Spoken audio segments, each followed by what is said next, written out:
Qizimiz o'zi yosh, hozir muammolarni ko'rib chiqib, biz protsedurani boshlaymiz. Ozgina mana bu yerda boshlanayotgan ajinlarga botoks muolajasini qilamiz.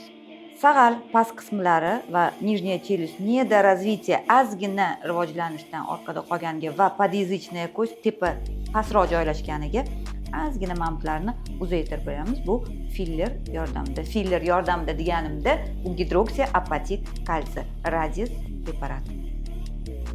Qilamiz. Qiling.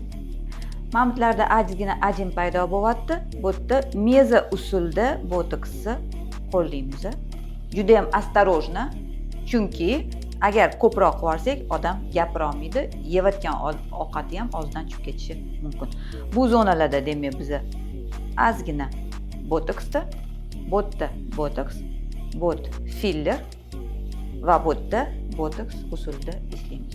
O'shanda yuzni qanaqa ko'rinishda bo'ladi?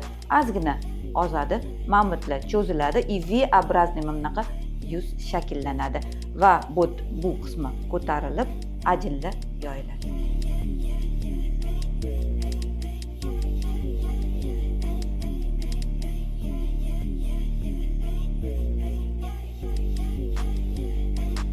Muolajalarni o'tkazib bo'ldik. Filler va botoks muolajasini natijasini 14 kunda ko'ramiz.